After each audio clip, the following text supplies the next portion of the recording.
第1161章万药山脉。萧炎的第一个目标名为万药山脉，而这山脉也是那3个红圈之一。虽然不知道他所需要的东西是否便是在此处，但不管如何，他都需要往那里走一走。丹界的面积真要说起来，或许是因为逐渐衰败的缘故，因此只有不足丹域的1/3大小。但也别小看这1/3，凭借这片空间的这些天材地宝，大陆之上恐怕没有什么势力不对他动心。有了这么一块空间，完全就相当于是拥有了取之不尽用之不竭的珍稀药材仓库。而由此也是能够看出这丹塔的底蕴是何等的丰厚。以萧炎的速度要穿梭这一片丹界，顶多也就1日1夜的时间而已。所以在下午时分时，萧炎便是逐渐的抵达了那在地图上被勾了一个圈的万药山脉附近。这一路而来，萧炎遇见过不少其他的参赛者，那些人大多在见到他之后便是远远避开，显然是担心他突然出手。这种事在丹界中并不罕见，毕竟这里人人都是竞争对手，能够少一人，那么自己的机会便是能够大上一分。因此对于其他人，几乎个个都是抱着一些戒备以及不怀好意的心思。对于这些远远避开的家伙，萧炎也未多加理会，这些人对他造不成威胁，因此他也没有如同先前那大汉般对他们出手，仅仅是在淡淡一瞥后便是施展身形急掠而去。当然这之中也并非所有的参赛者都是如此，在赶路间，萧炎也是真正的遇见过几位同样达到了斗宗层次的强者，他们的实力虽然比不上那黄奕，但也是相差不多。而且最主要的是，这些人大多年龄都不小，显然应该都是那些有点名气的老一辈强者。对于这些人，萧炎也并未主动出手，不过所幸那些家伙也算识相，在与萧炎相遇时，也是隐隐察觉到后者不好招惹，因此远远地对视了一眼后，便是各自闪避而开。没有这些人的阻拦，萧炎这一路倒是极为的顺畅，除了中途遇见过2次实力不弱的魔兽袭击外，一切都是显得极为的顺利。至于那2头袭击萧炎的魔兽，倒是令得萧炎有些诧异，因为他发现这里的魔兽或许是因为天地能量中掺杂的那丝狂暴因子的缘故，似乎比起斗气大陆的魔兽要显得更加的狂暴与凶狠一些。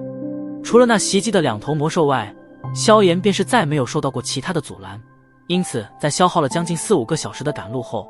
地图上所指的万药山脉便是进入到了他的视野之中。万药山脉，光是从这名字上便是能够看出这片山脉的不凡。而萧炎在第一眼看见那巍峨山脉后，也是有些失神，因为他发现这片山脉的能量实在是太过浓郁了。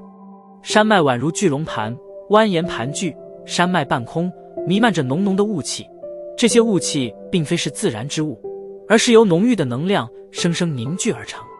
山脉险恶，其中不断有着连绵起伏的兽吼之声响彻而起，吼声之中弥漫着暴力。萧炎身形悬浮在这片山脉边缘的半空，微皱着眉头望着那掩盖在雾气之内的山脉。即便是尚未踏足这片山脉，但凭借着敏锐的灵魂感知，他能够察觉到这片山脉可不是什么善地。在萧炎沉吟间，却是突然下方不远处传来一阵阵喧哗人声，当下也是一怔，逐渐的落下身形，却是见到在那山脉外围的一片小山丘上，居然有着不少的帐篷耸立，而其中也是有着不少人影若隐若现。这些人都是参加丹会的。见到这些簇拥在这里的人，萧炎也是不免一阵惊愕。别的地方的参赛者一见面，不是厮杀便是各自逃得远远的，这里居然还能和平共处。萧炎眉头微皱，沉吟了片刻，身形一动，落在山丘不远处，然后低空掠向山丘。出乎萧炎意料的，并没有什么人阻拦他登上山丘，一些人在看了他一眼后，便是收回了目光。对于这一幕，萧炎倒是略感诧异，心头疑惑更甚，缓缓行进山丘中心位置，却是有些愕然地见到在前方不远处围拢了大片的人影，看上去恐怕不会少于100之数。望着那大片的人影，萧炎嘴巴也是微微张了张，旋即眉头紧皱。这么多的参赛者汇聚在这里，究竟是想要做什么？诸位，想必你们的地图上，此处应该也是被勾上了红圈，万药山脉之内的确是拥有着你们的任务品，但你们应该也清楚，这座山脉内的东西可不是你们说能拿走就能拿走的。萧炎走进人群，一道略有些熟悉的声音，却是突然从其中传出。宋清，他怎么在这里？听得这声音，萧炎眉头一挑，目光顺着人群缝隙望进去，果然是见到里面站在一块巨石上的年轻身影，赫然便是那位号称丹塔最为年轻的长老宋清。既然宋清在这里，那么想必曹颖应该也是在此处才是。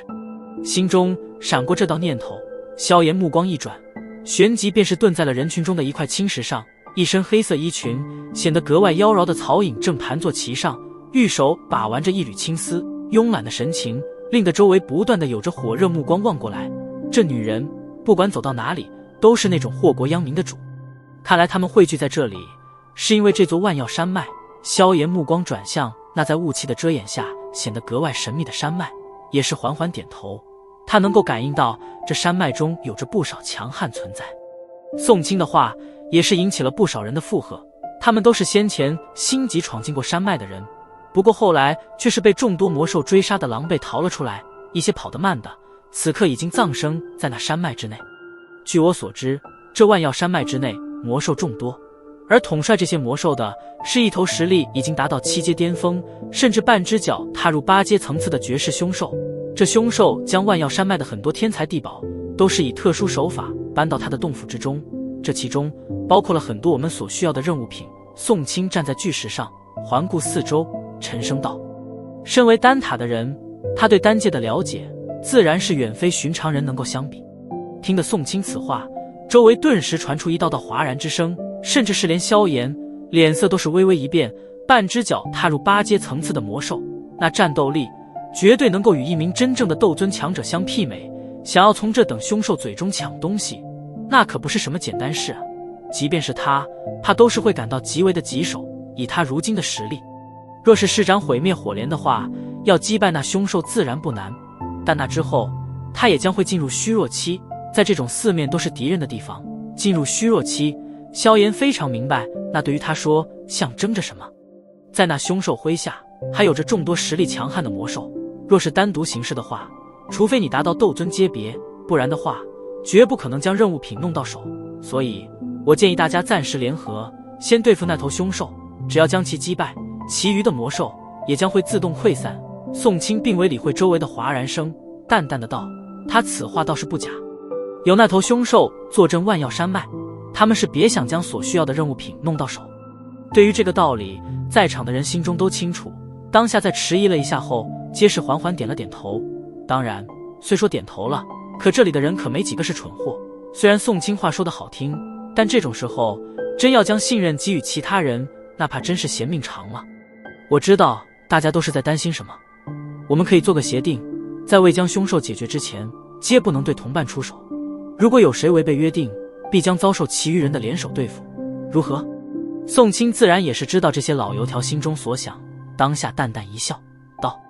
闻言，在场的人面面相觑了一眼，沉吟了片刻，也是有些赞同。如果不找个解决办法的话，恐怕他们谁都完不成任务。因此当下人群中便是响起一些附和之声。宋清在丹塔的身份，在场的人都清楚，他的话还是有着一些令人信服的资格。见状，宋清方才微微一笑，偏过头目光望向那一脸慵懒之色的曹颖，眼中有着一分淡淡的得意。能够在家人面前将这些来自大陆各处的优秀炼药师收服，这可不是寻常人能够办到的。对于宋清的煽动，萧炎倒是没什么感觉，不过如果前者真能将这些人汇聚起来的话，那也是一股不小的力量，用来抵御那万药山脉的凶兽，应该能对他造成一些麻烦。而到时候他或许可以看情况能否浑水摸鱼，只要将他所需要的任务品弄到手，其他人怎么样他才懒得去管。心中沉吟片刻，萧炎也是不着痕迹的微微点头，刚欲转身，一阵破风声突然在不远处的半空响彻而起，他目光也是顺着望去，只见得几道身影从远处暴掠而来，而那领头者是一名令得萧炎记忆深刻的白衣青年，在其手中还有着一把淡紫色的铁扇。望着此人，萧炎的眼睛顿时虚眯了起来，嘴角也是挑起了一抹森冷笑意。总算是遇见了吗？